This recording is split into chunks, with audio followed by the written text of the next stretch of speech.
Hello बच्चों, कैसे हैं आप सब? अच्छे से हैं? चलिए, स्वस्थ रहें, मस्त रहें और पढ़ाई में भी ज़बरदस्त रहें।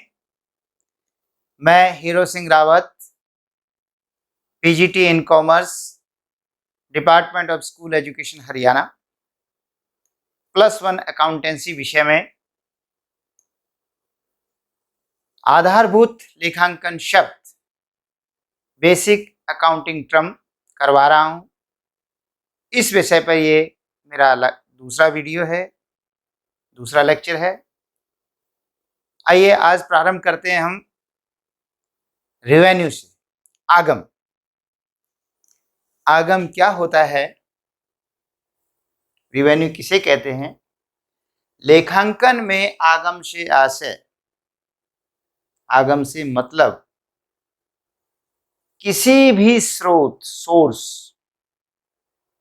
किसी भी सोर्स से नियमित रूप से, रेगुलरली प्राप्त होने वाली राशि से। जो भी आपके पास स्रोत है, जहां जहां से भी आपके पास पैसा आ सकता है, उन सब में से अगर वो नियमित रूप से हैं, नियमित रूप से प्राप्त होते हैं, रेगुलर हैं, तो उसे आगम कहा गया।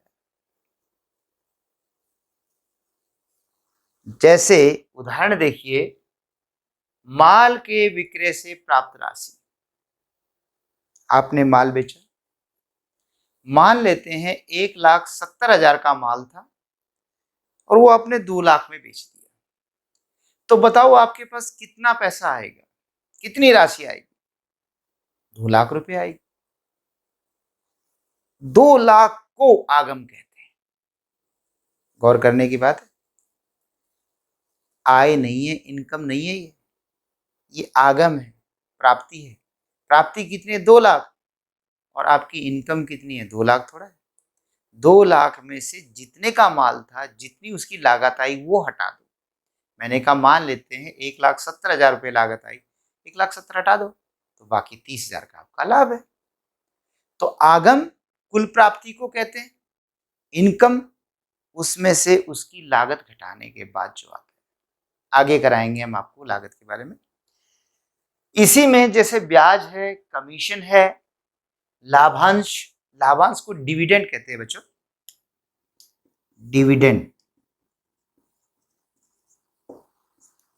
लाभ का अंश। किसी कंपनी में अगर आप शेयर्स खरीदते हैं और शेयर खरीद के मालिक बनते हैं, और वो कंपनी अगर आपको लाभ देती है, जैसे कि प्रॉफिट होता है तो प्रॉफिट आपको देती है, तो जिस रूप में देती है उसको लाभांश कहते हैं, लाभ का अंश। आदि से प्राप्त राशि से, तो ये आपका लाभांश हुआ। अब ये बताओ, पूंजी क्या आगम कहलाएगी? लोन क्या आगम कहलाएगा? नहीं। क्यों?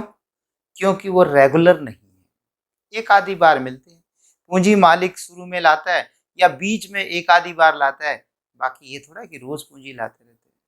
तो इसलिए उन्हें रेगुलर ना होने की वजह से हम उन्हें आगम में नहीं काउंट करते। ठीक है, क्लियर है? चलिए आगे चलते। एक्सपेंडिचर, खर्च। क्या होता है खर्च?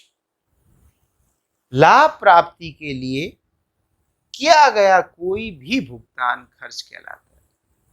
आप लाभ कमाना चाहते हैं, उसके लिए जो भी खर्चा करें ताकि आपको लाभ प्राप्त हो जाए, वो आपका खर्च कहलाता है, एक्सपेंडिचर कहलाता है। आप पुरानी मशीनें हैं, आज के कंपटीशन में नहीं चल पा रही है, उनको आप रेनोवेट करवाते हैं, आज के ज़माने की मशीन बनाते हैं ताकि जो लोग ग्राहक आज माल चाहते हैं वो आप दे सकें, जिस स्पीड से माल चाहते हैं उस स्पीड से बन सके, तो उसके लिए जो खर्चा करेंगे वो खर्च। इसी तरह उत्पादन बढ़ाने के लिए आप कुछ अतिरिक्त मजदूरों को लगाते हैं, तो उन्हें जो मजदूरी देंगे वो भी खर्च है। अब बच्चों हम इंपॉर्टेंट पॉइंट करने जा रहे हैं कि टाइप्स ऑफ एक्सपेंडिचर। इसे आप बड़े ध्यान से सुनिए, क्योंकि ये आगे चल के आपको दिक्कत कर सकता है यदि आप इसे अभी से क्लियर करके नहीं चलेंगे। टाइप्स ऑफ एक्सपेंडिचर, खर्च के प्रकार, दो प्रकार के खर्च होते हैं, कैपिटल एक्सपेंडिचर और रिवेन्यू एक्सपेंडिचर। कैपिटल एक्सपेंडिचर यानी पूंजीगत खर्च, रिवेन्यू एक्सपेंडिचर यानी आयगत खर्च। कैपिटल एक्सपेंडिचर क्या होता है? कोई भी ऐसा खर्च जो संपत्ति क्रय करने अथवा उसके मूल्य में वृद्धि करने के लिए किया जाता है, पूंजीगत खर्च कहलाता है। आप कोई संपत्ति खरीदने के लिए, प्लांट, मशीनरी, फर्नीचर खरीदने के लिए खर्च करें, अथवा पहले से जो आपके पास संपत्ति है उसकी मूल्य वृद्धि के लिए खर्च करें। जैसे कि मैंने अभी एग्जांपल दिया था कि मशीन का नवीनीकरण करना, रेनोवेट करना, तो वो खर्चा आपका पूंजीगत खर्च कहलाता है। और बच्चों, ये जो पूंजीगत खर्च होते हैं इसका लाभ आपको कई वर्षों तक मिलता है। दूसरी तरफ है रिवेन्यू एक्सपेंडिचर, आयगत खर्च। आयगत खर्च है कोई भी ऐसा खर्च जिसका संपूर्ण लाभ एक लेखा अवधि में ही प्राप्त हो जाता है, आयगत कहलाता है। ये लेखा अवधि क्या होती है? अमूमन एक साल के आंकड़ों से मिलकर जो बनता है, जिसका हम लाभ हानि निकालते हैं, बैलेंस शीट बनाते हैं, वो हमारी एक लेखा अवधि है, प्राय एक वर्ष होती है। तो बच्चों, जिस खर्चे से आपको एक ही वर्ष लाभ प्राप्त हो, वो खर्च आपका आयगत खर्च कहलाता है। ठीक है, कौन सा कहलाएगा? आयगत।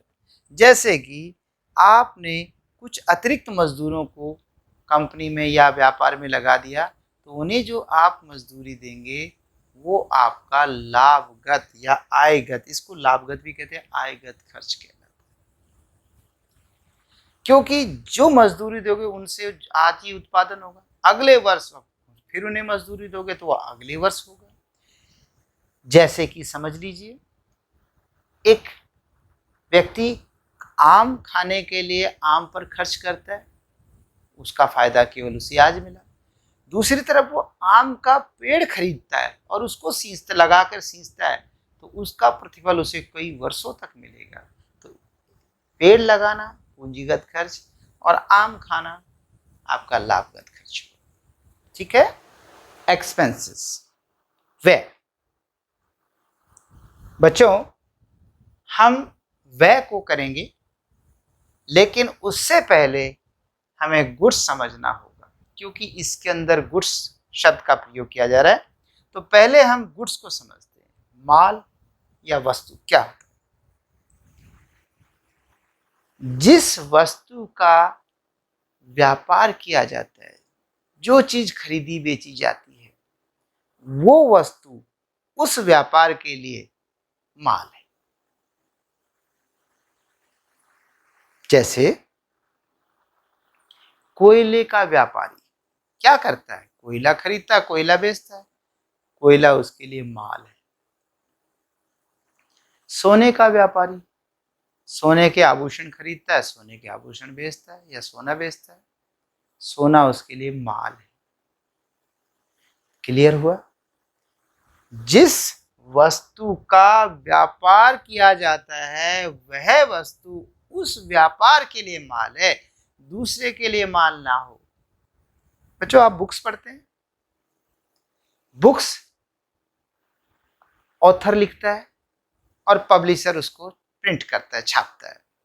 पब्लिशर से होलसेलर के पास आती है, थोक व्यापारी के पास, होलसेलर से रिटेलर के पास आती है, फुटकर व्यापारी के पास, और फिर फुटकर व्यापारी से आप खरीद के लाते हो और फिर उस बुक को आप यूज करते हो, कम से कम एक वर्ष तक तो करते ही हो।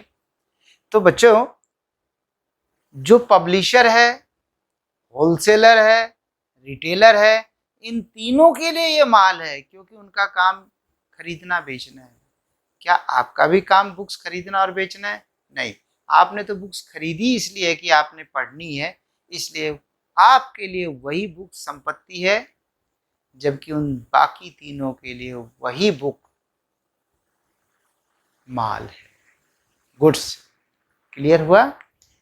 तो ये कंफ्यूजन नहीं होना चाहिए कि कब किसको गुड्स कहते हैं? एक फर्नीचर का व्यापारी फर्नीचर खरीदता है, किस लिए? पुनः बेचने के लिए, तो वो माल है। लेकिन उसने कुछ फर्नीचर अपनी दुकान पर लगा दिया है ताकि कोई ग्राहक आए तो वो उसका यूज कर सके, तो वो अब माल नहीं है, वो फर्नीचर है। जितना फर्नीचर उसने अपने पास बैठने के लिए परमानेंट लगा दिया। और आगे करते हैं, माल में वो सभी वस्तुएं शामिल की जाती है, सब वस्तुएं जो पुनः विक्रय के लिए क्रय की जाती है। याद रहे, हमारा मकसद पुनः बेचना होना चाहिए, यानी हमने खरीदी इसलिए कि उसे बेचना है। प्रॉपर्टी डीलर को जानते हैं, प्रॉपर्टी डीलर प्लॉट खरीदता है और बेचता है, तो उसके लिए जो प्लॉट है वो माल है। आप लोग प्लॉट खरीदते हैं, कभी कभार खरीदते हैं, कई बार तो जीवन में एक बार खरीदते हैं, आपके लिए ये माल नहीं है, ये आपके लिए संपत्ति है। अथवा विक्रय के लिए तैयार किए गए माल में शामिल किया जाते हैं, या तो जो पुनः बेचने के लिए माल खरीदा उसके लिए, तो उसको भी हम कहते हैं माल। और कई बार क्या होता है, हम कच्चा माल खरीद के उसको तैयार करके और फिर आगे बेचते हैं, तो ऐसी कंडीशन में भी वो माल ही है। ठीक है, अब अगले पॉइंट पे, अब हम चलते हैं एक्सपेंसेस पर। व्यय क्या होता है? माल, अभी पढ़ा ना, माल अथवा सेवाओं। कई जगह माल का यूज होता है, कई जगह सेवा। जैसे मैंने बताया था कि एक वकील है, वो सेवाएं देते हैं, अध्यापक है, वो सेवा देते, कोई वस्तु नहीं बेचते। तो माल या सेवाएं को उत्पन्न करने और विक्रय करने में, या तो आप उसे निर्मित कर रहे हो या बेचने के लिए, क्योंकि बेचने में भी तो खर्चा लगता है, जैसे कि विज्ञापन का खर्चा, सेल्समैन की सैलरी और आफ्टर सेल्स सर्विसेज, ये सारे खर्चे करने में आने वाली लागत को व्यय कहते हैं। एक्सपेंसेस किसको कहते हैं? या तो गुड्स या सर्विस, इन दोनों के संबंध में चाहे तो आप उत्पन्न करने में खर्च करें, उसको खरीदने उत्पन्न करने में, या विक्रय करने में आने वाली लागत को वे कहते हैं, उससे संबंधित है। इसका माल से या सर्विसेज से डायरेक्ट लिंक है। ठीक है बच्चों, क्लियर हो गया वह? चलिए अगले पॉइंट पे चलते हैं, परचेजेस। बच्चों, आपको गुड्स याद हुआ कि नहीं? गुड्स याद होना बहुत जरूरी है। परचेजेस क्या होता है, क्रय किसे कहते हैं?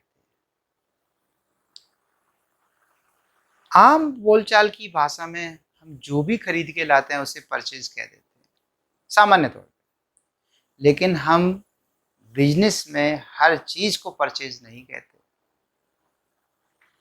यदि हम माल खरीदते हैं, याद आया अभी थोड़ी देर पहले मैंने कहा था, गुड्स, माल, वस्तु, उस पर गौर करना। अब मैं बार बार माल बोलूंगा तो आपको याद होना चाहिए कि हम किस बात पे कर रहे हैं वो चर्चा। परचेजेस का मतलब होता है, यदि माल खरीदा जाता है तो ही उसे परचेज अकाउंट में लिखते हैं, उसे ही परचेजेस कहते हैं, बाकी चीजों को परचेजेस नहीं कहते। वैसे बोलचाल की भाषा में कह देते हैं, हम आज फ्रिज खरीद के लाए, वी परचेज रेफ्रिजरेटर, लेकिन परचेजेस अकाउंट में नहीं जाएगा, ये तो एसेट्स हो गई। तो बच्चे, केवल माल का खरीदा जाना, याद रहे माल का। हाँ, वो बात अलग है, माल चाहे आप नगद खरीदिए चाहे उधार खरीदिए, खरीदा तो माल ही गया है ना, तो परचेजेस कहलाता है। सेल्स, विक्रय, हर चीज को सेल नहीं कहते। यदि खरीदे हुए माल को, इसी माल को अगर आप बेचते हैं तो ही सेल्स कहलाता है। ठीक है, किसको सेल्स कहते हैं? केवल खरीदे हुए माल को बेचना, यानी माल कह दीजिए कि माल के विक्रय को ही सेल्स कहा जाता है। फिर वही बात कि माल बार बार, गुड्स बार बार आपको डिस्टर्ब करेगा। गुड्स को ही सेल करना सेल कहलाता है, अदर थिंग्स को नहीं। परचेजेस रिटर्न अकाउंट, अगर परचेज किया हुआ माल किसी वजह से क्वालिटी में अच्छा नहीं है, कोई उसमें डिफेक्ट है और आप उसे वापस भेज देते हैं, तो उसे परचेजेस रिटर्न कहा जाता है। और उसके बाद सेल्स रिटर्न क्या होता है, सोचिए। उसी तरह से जैसे हमने माल को सेल किया है और अगर वो डिफेक्टिव किसी के पास चला जाता है तो वो हमारे पास वापस ले आएगा, तो उसे सेल्स रिटर्न कहेंगे। बेचा हुआ माल अगर वापस आ जाता है, ये माल याद रहेगा। चलिए, स्टॉक, स्टॉक क्या होता है? स्टॉक को हिंदी में स्कंद भी कहते हैं, रहतिया भी कहते हैं और स्टॉक भी कह देते हैं। देखिए बच्चों, आप किसी भी दुकान पे जाइए, वर्ष की आखिरी तारीख को जाइए, जैसे कि 31 दिसंबर को, या कैलेंडर ईयर, उसका हमारा जो फाइनेंशियल ईयर होता है, असेसमेंट ईयर होता है, उसके अकॉर्डिंग जाइए तो 31 मार्च को। क्या आपको लगता है कि उसकी दुकान खाली हो चुकी होती है?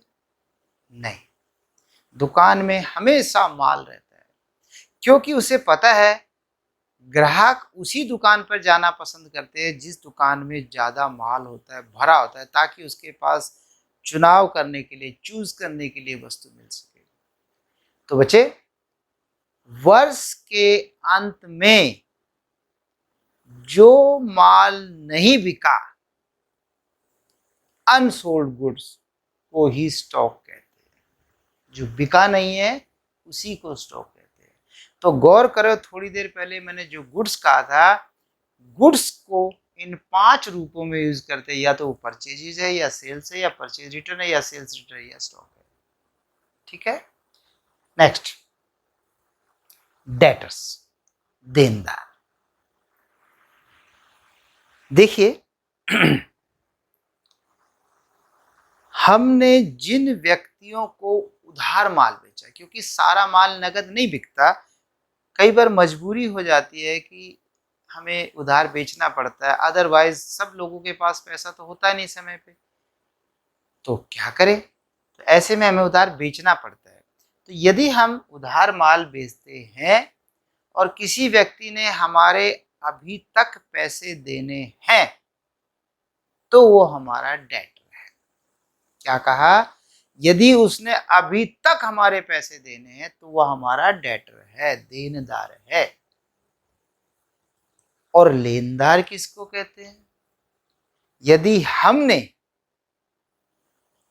किसी और जहां सप्लायर है, उन सप्लायर से माल खरीदा हुआ है और वो भी उधार, और अभी तक उनका भुगतान नहीं किया है, या तो पूरा ही भुगतान नहीं किया या कुछ हिस्सा भी भुगतान नहीं किया, तो जितना भी हिस्सा भुगतान नहीं किया है उसके लिए वो व्यक्ति मेरा क्रेडिटर है।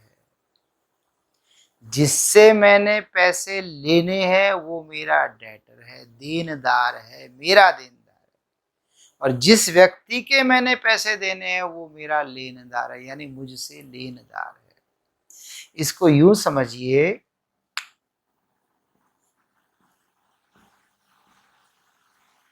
ये ए है, ये बी है, ये सी है और ये डी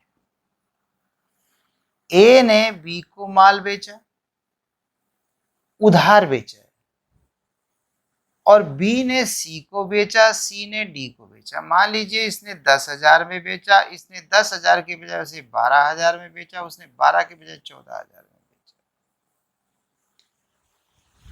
उधार, नगद नहीं। ए ने बी को, बी ने सी को, सी ने डी को। ठीक है, इन चारों लोगों द्वारा, चारों व्यक्तियों द्वारा क्या कहा जाएगा? ए ने किससे पैसे लेने हैं? बी से। इसलिए इसके लिए डेटर बी है। ये कहेगा mister B, you are my debtor. B ने किससे पैसे लेने हैं? सी से। इसलिए इसके लिए सी डेटर हो गया, ठीक। और सी ने किससे पैसे लेने हैं? डी से, इसलिए इसके लिए डी डेटर हो गया, हुआ कि नहीं? और डी ने किससे पैसे लेने हैं? डी ने तो किसी को बेचा ही नहीं, और क्या पता नगद बेचा हो, क्या पता खुद के लिए यूज किया हो। डी ने किसी से नहीं लेने, इसलिए डी के लिए कोई भी डेटर नहीं है, ठीक। उल्टा चले, डी ने किसके पैसे देने हैं? डी ने किसके पैसे देने हैं? डी ने देने सी के, इसलिए उसके लिए क्रेडिटर हो गया, क्रेडिटर। इसके लिए क्रेडिटर कौन होगा? सी। कौन होगा इसके लिए क्रेडिटर? सी। और सी ने किसके पैसे देने हैं? बी के, इसलिए कहेगा B you are my creditor. और बी क्या कहेगा? C you are my debtor. और सी क्या कहेगा? B you are my creditor. अब उसके बाद बी ने किसके पैसे देने हैं? ए के, इसलिए इसके लिए ए क्रेडिटर हुआ। और ए ने किसके पैसे देने हैं? ए ने किसी के नहीं देने, क्योंकि ए तो नगद खरीद के लाया, तो वो क्यों देगा अब किसी के पैसे, इसलिए ए के लिए कोई क्रेडिटर नहीं हुआ। ये है डेटर्स और क्रेडिटर्स, ठीक है। फिर समझा दें, जिस व्यक्ति को हमने माल बेचा, उधार माल बेचा, और अभी तक उससे पैसे प्राप्त नहीं हो, वो मेरा डेटर है। जिस व्यक्ति से हमने उधार माल खरीदा और अभी तक उसका भुगतान नहीं किया, वो मेरे लिए क्रेडिटर है, ठीक है। चलिए आगे चलते हैं। अब हम करेंगे इनकम। इनकम क्या होती है? देखिए, जो आगम होता है, जितना हमें मिला है, जो भी हमने राशि प्राप्त की है, अगर उसमें से हम एक्सपेंस घटा दें। एक्सपेंस क्या होता है? माल या वस्तु के संबंध में जो लागत आती है उसे एक्सपेंस कहते हैं। तो यदि हम एक्सपेंस घटा दें, व्यय को घटा दें, तो जो बचेगा वो हमारी इनकम हो जाएगी। उदाहरण के लिए, अगर हम 50,000 रुपये का माल बेचते हैं तो ये हमारा रिवेन्यू हो गया 50, और हमने 30,000 रुपये इस पर हमारी लागत आ गई थी, तो 30,000 इसमें माइनस करेंगे, तो 20,000 जो अंतर रहा वो इनकम हुई। तो रिवेन्यू और इनकम में अंतर होता है। रिवेन्यू कुल प्राप्ति को कहते हैं, और इनकम रिवेन्यू में से एक्सपेंसेस घटाकर जो बचेगा वो आपकी इनकम होगी। अब है प्रॉफिट।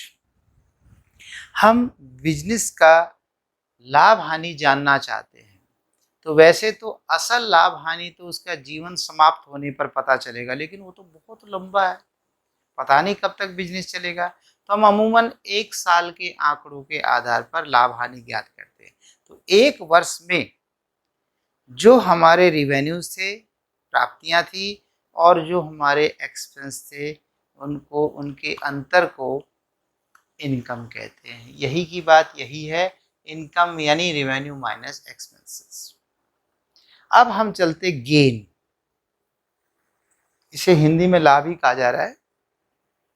गेन क्या है? जो हम लेन देन कर रहे हैं या घटनाएं हैं बिजनेस की, उनकी बदौलत कोई मौद्रिक प्राप्ति हो जाए। जैसे कोई कोर्ट में केस जीत जाए, या कोई हमारी प्रॉपर्टी है वो हमने महंगी बेच दी, 5 लाख की प्रॉपर्टी 7 लाख में बेच दी, तो 2 लाख का जो प्रॉफिट है उसे हम गेन कहेंगे, ठीक है। अब हम चलते हैं बैड डेट्स पर। डूबत ऋण। देखिए बच्चों, अभी हमने किया था डेटर्स। किसको कहते हैं डेटर्स? डेटर्स जिनसे अभी पैसा प्राप्त होना है, यानी जिन्हें हमने उधार माल बेचा और अभी तक उनसे पैसा प्राप्त नहीं हुआ, वो हमारे डेटर्स हैं। मान लेते हैं कि इस वर्ष के अंत तक हमारे 20 ऐसे डेटर्स हैं जिन लोगों से पैसा प्राप्त नहीं हुआ, तो हम क्या करेंगे? नए वर्ष में जब नई किताबें बनेंगी तो हम उनके पिछले बैलेंस को आगे ले आएंगे, ये वेट करते हुए, इंतजार करते हुए कि आप दे देंगे। मान लेते हैं कि इस वर्ष 20 तो ये थे ही, 20 और नए आ गए तो कितने हो गए? 40। ओके, अगले साल चलते हैं, अगले वर्ष में फिर 40 में अगर 20 का और इजाफा हो जाए तो ये तो बढ़ते बढ़ते बढ़ते एक दिन इतने व्यक्ति हो जाएंगे कि जो हमारी बुक्स हैं उसमें आधे व्यक्ति ऐसे होंगे जिन्होंने हमारे पैसे नहीं चुकाए। हमसे माल उधार खरीद लिया लेकिन हमारे पैसे नहीं चुकाए, तो ऐसे में क्या होगा? होगा कुछ नहीं, सिर्फ टेंशन होगी। वो व्यक्ति तो गए, अपने शहर को छोड़ के चले गए, लेकिन हमें टेंशन होती रहेगी। तो ऐसी कंडीशन में हमें क्या करना होता है कि हम एक समय तक इंतजार करते हैं कि यदि पैसा आने की उम्मीद है तब तो उसे हम डेटर मानते हैं, और जब लगता है कि बेकार में हम इसे डेटर मान रहे, ये व्यक्ति तो शहर ही छोड़ चुका, इसका तो अता पता ही नहीं है, और अगर अता पता है भी तो वो इतनी दूर है कि हम वहाँ जा ही नहीं सकते, इतना खर्चा कौन करेगा। मान लीजिए वो नॉर्थ इंडिया से साउथ इंडिया में चला गया और केवल 1000 रुपये का हमारा नुकसान कर गया, तो क्या हम 1000 रुपये लेने के लिए बाई ट्रेन उसके पास जाएंगे? नहीं, छोड़ देंगे। तो क्या होता है बच्चों, एक निश्चित समय के बाद हम ऐसे व्यक्तियों के खाते को बंद कर देते हैं। क्या कर देते हैं? बंद। क्यों? क्योंकि अब इनसे कुछ आने जाने की संभावनाएं नहीं है, तो उसको बेड डेट्स कहा जाता है, डूबत ऋण कहा जाता है। ठीक है, अब चलते हैं नेक्स्ट, लाइव स्टॉक, पशुधन। पशुओं को एक श्रेणी में डाल दिया गया है। ऐसा नहीं है कि घोड़े का अकाउंट अलग बनाया जाए, बुफेलो का अलग बना जाए, या किसी और जानवर का अलग बनाया जाए। सारे जानवरों का एक ही अकाउंट बना दिया जाता है, लाइव स्टॉक। लाइव जानते हैं, जैसे कहते हैं लाइव प्रसारण, सीधा प्रसारण। तो लाइव स्टॉक पशुधन, तो पशुधन के लिए हम लाइव स्टॉक शब्द का प्रयोग करते हैं। अब चलते इंसॉल्वेंट, दिवालिया। दिवालिया क्या होता है बच्चों? मान लीजिए कोई व्यक्ति ऐसी स्थिति में आ जाता है कि वो अपने सभी कर्जदारों का कर्ज चुकाने में अपने आप को असमर्थ महसूस करे। जैसे मान लेते कि कोई व्यापारी है और वो केवल अपनी सारी संपत्तियों को यदि बेच भी दे तो मात्र 10 लाख रुपए इकट्ठे कर सकता है, लेकिन उसे 20 लाख का कर्ज चुकाना है और वो चुका नहीं पा रहा। ऐसी दशा में वो न्यायालय में अर्जी लगाता है, एप्लीकेशन लगाता है कि मुझे दिवालिया घोषित किया जाए। ऐसा क्यों? क्योंकि मैं सब लोगों के पैसे नहीं चुका पाऊंगा और मुझे मेरे जीवन का भी खतरा है। तो बच्चों, यदि न्यायालय उचित समझता है तो ऐसी दशा में वो उस व्यक्ति से उसकी सारी संपत्ति अपने पास ले लेता है और सारे दायित्वों की सूची भी, लिस्ट भी ले लेता है कि आपने किस किस का पैसा देना है, उसकी लिस्ट दे दो और आपकी जो सारी संपत्तियां वो हमें दे दो। फिर न्यायालय एक व्यक्ति को नियुक्त करता है और वो व्यक्ति उसकी सारी संपत्तियों को बेचकर उन सभी व्यक्तियों को बुलाकर जिनके पैसे देने हैं और उनको एक अनुपात में पैसे दे देता है, और उसके बाद उस व्यक्ति को एक सर्टिफिकेट दे देता है कि अब आप दिवालिया घोषित हुए, अब आपको कोई परेशान नहीं करेगा। तो इस तरीके से ये एक प्रोसेस चलता है दिवालिया का। ठीक है, समझ में आ गया? तो दिवालिया क्या होता है? जब कोई व्यक्ति अपने दायित्वों को भुगतान करने में असमर्थ हो तो वो न्यायालय से अपने आप को दिवालिया घोषित करवा सकता है। याद रहे, कोई व्यक्ति आधे लोगों के पैसे देकर भाग जाए या किसी के भी ना देकर भाग जाए और फिर कहे मैं तो दिवालिया हो गया, ये दिवालिया नहीं होता। दिवालिया बकायदा उसे सर्टिफिकेट लेना होता है। अब चलते हैं स्टोर्स। स्टोर्स क्या है बच्चों? किसी फैक्ट्री को आप इमेजिन कीजिए, कल्पनाओं में देखिए, तो वहाँ तीनों शिफ्ट में यानी दिन और रात, जो 8-8 घंटे की तीनों शिफ्ट होती है, तीनों शिफ्ट में काम चलता है, दिन और रात चलता है। और मान लीजिए कि रात को मशीन का एक जो पट्टा होता है जिस पे मशीन चलती हैं, उस तरह की कोई बेल्ट जिसको बोलते हैं हम, अगर वो बेल्ट टूट जाए तो क्या करेंगे? सारी रात क्या कर्मचारी ऐसे बैठे रहेंगे कि जी कल सुबह 10 बजे जब दुकान खुलेगी तब वो बेल्ट लेकर आएंगे और तब काम चालू करेंगे? तो कंपनी जो फैक्ट्री है वो पहले से सोच के रखती हैं कि रात को कोई नट टूट जाए, कोई बेल्ट टूट जाए, इसकी वजह से सारे कर्मचारियों को खाली ना बैठना पड़े, तो वो कुछ चीज़ें अपने पास रखती है संभाल के, उसी को स्टोर्स कहते हैं। स्टोर्स का मतलब है छोटे छोटे पुर्जे हो गए, पार्ट्स हैं, लेकिन वो बेचने के लिए नहीं है, ठीक है? तो ये स्टोर्स। उसके बाद है वाउचर, ये बड़ा अच्छा शब्द है वाउचर, प्रमाणक। आपको थोड़ा सा हमने बताया था कि सबसे पहले ट्रांजैक्शंस होती है, कोई लेन देन होता है, उसके बाद हमने कहा था कि जर्नल में एंट्री करते हैं, रोजनामाचा में। लेकिन उसके बीच में एक थोड़ी सी जगह रह गई कि रोजनामाचा में एंट्री तो करेंगे, लेकिन कोई प्रमाण भी तो हो उस बात का। तो जो पीछे से हमने किसी को भुगतान किया है तो उसका बिल होगा, किसी को उधार माल बेचा है तो उसका कोई बिल, बीजक बिल होता है, वो किया होगा, यानी जो भी उसका प्रूफ है उसको एक हर बिजनेस अपनी एक बुक छपवा लेता है, बुकलेट सी, और उसमें से एक एक वाउचर पेज फाड़कर उस जो माल का बिल है उसके साथ जोड़कर और उसके अंदर वाउचर में लिख देता है कि किस अकाउंट को डेबिट किया जाना है, किस अकाउंट को क्रेडिट किया जाना है। तो एक तो मेन मूल प्रमाणक होता है और उसके साथ वाउचर लगा दिया जाता है और उन दोनों को नथी करके और प्रमाणक पे नंबर डाल दिया जाता है, क्रमांक नंबर 1 2 3 4 करके, और उनको फाइल में लगा दिया जाता है। उससे जर्नल में एंट्री होती है, क्योंकि जर्नल में भी तो हमें प्रूफ चाहिए ना कि इसमें ये अगर ये एंट्री हुई है तो कैसे हुई है, क्या सबूत है। अगर ये सबूत ही नहीं होंगे तो फिर कैसे बात बनेगी, फिर तो आपके बीच में फ्रॉड होने के चांसेस बढ़ जाते हैं, ठीक है। और अब उसके बाद लास्ट है इन्वेस्टमेंट। इन्वेस्टमेंट क्या है? कोई भी संस्था या व्यक्ति जब अपने व्यवसाय से किसी दूसरी संस्था में पैसा इस मकसद से लगाता है कि वहां से उसे लाभ प्राप्त होगा, खासकर विशेषकर जैसे कि कंपनियों में शेयर खरीदना या कंपनियों में ऋण पत्र डिबेंचर्स खरीदना, तो इसे हम इन्वेस्टमेंट कहते हैं, ठीक है। चलिए बच्चों, अब हम आपको करवाते हैं बिल्स रिसीवेबल, प्राप्य विपत्र। क्या होता है प्राप्य विपत्र? मान लेते हैं ए एक व्यापारी है, इसने बी को उधार माल बेचा, सी को उधार बेचा, डी को उधार बेचा, ई को उधार बेचा,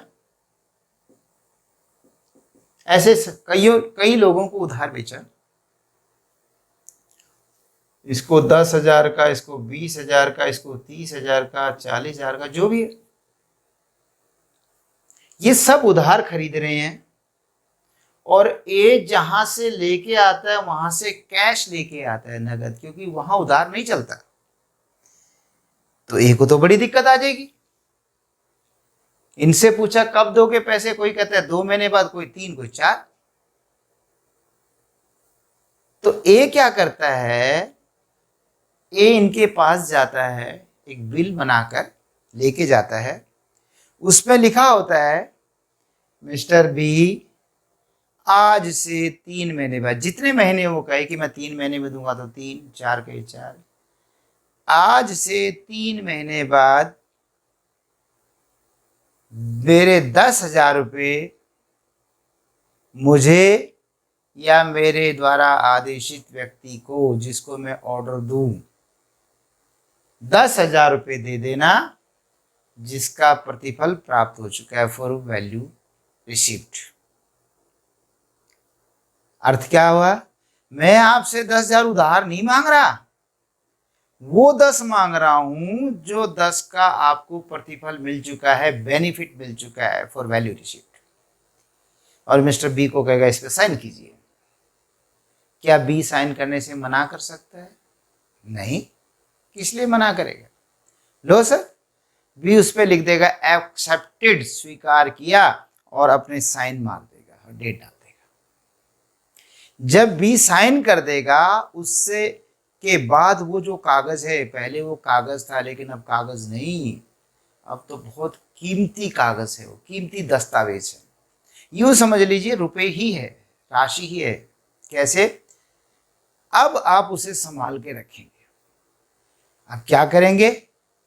अब देखिए कहानी क्या बनती है। पहले ए के लिए बी डेटर था, बी जो था डेटर था इसके लिए, डेटर, डेटर माने देनदार। ए कहता था B you are my debtor.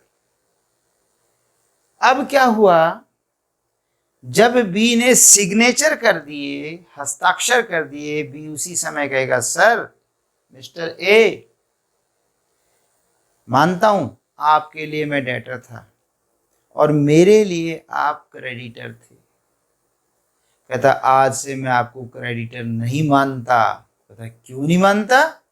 कहता है जी आज के बाद मैं बिल की पेमेंट करूंगा। जब मैंने साइन करके आपको बिल दे दिया, अब मैं आपको नहीं जानता। कौन कह रहा है? बी कह रहा है को मैं आपको नहीं जानता, मैं तो अब बिल को जानता हूं क्योंकि मैंने साइन करके दिया हुआ है। तो जो व्यक्ति मेरे पास बिल लेके आएगा, यदि आप लाओगे तो मैं आपको दे दूंगा, यदि कोई और व्यक्ति लाता है तो उसको दे दूंगा, बैंक लाएगा तो उसको दे दूंगा, मैं तो उसको दूंगा जो मेरे पास बिल लाएगा, क्योंकि मैंने लिखा है या तो मैं आपको दूंगा या आदेशित व्यक्ति को। तो मैं आज से आपको क्रेडिटर नहीं मानता। तो ए कहता है ओके, जब आप मुझे क्रेडिटर नहीं मानते तो मैं आपको डेटर मानूंगा, तो ये तो झगड़े की जड़ हो गई। ओके, आज से आप मेरे डेटर नहीं है, मेरा डेटर की बजाय मेरा बिल्स रिसीवेबल है, बिल्स रिसीवेबल बी आर, ये है बेटा वो बिल्स रिसीवेबल। तो इसकी उत्पत्ति कैसे होती है एक बार फिर से समझे शॉर्ट में।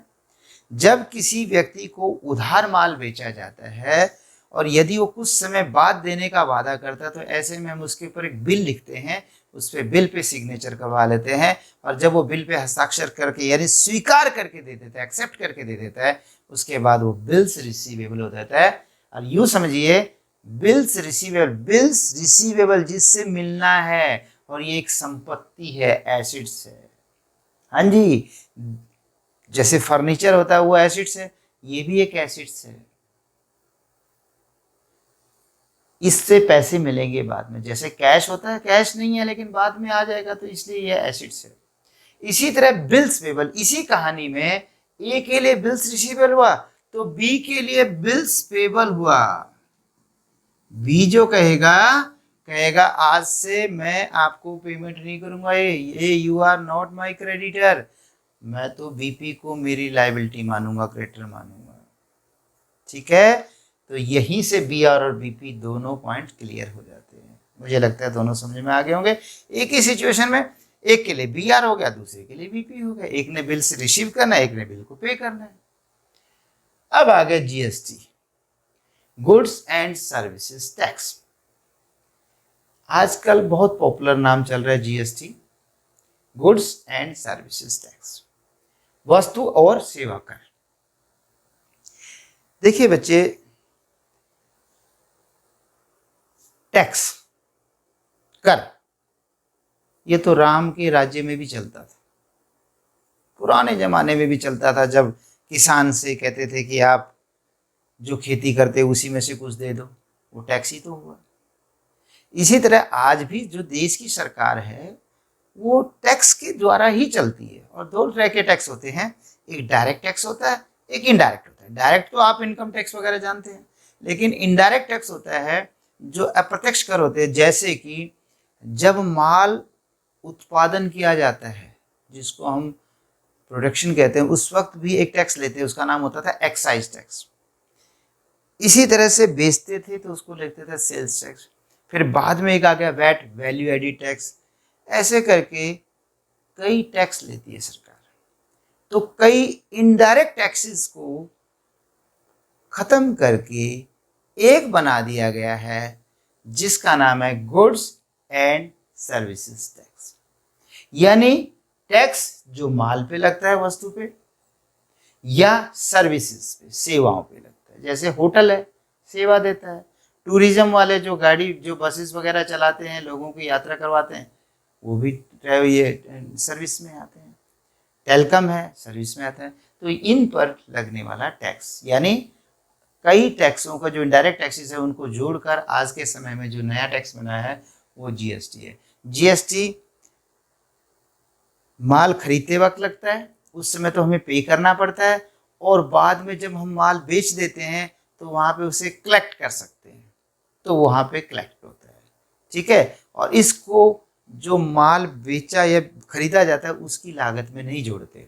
हालांकि इसको हम अलग से जब जीएसटी का टॉपिक आएगा वहाँ पे समझाएंगे कि क्यों नहीं करते, क्योंकि ये हम बाद में कलेक्ट करते हैं, इसलिए ये वस्तु की लागत में नहीं जुड़ता है। मुझे लगता है इतना ही बहुत है इस टॉपिक में। Okay, bye bye, take care, फिर मिलते हैं नेक्स्ट लेक्चर।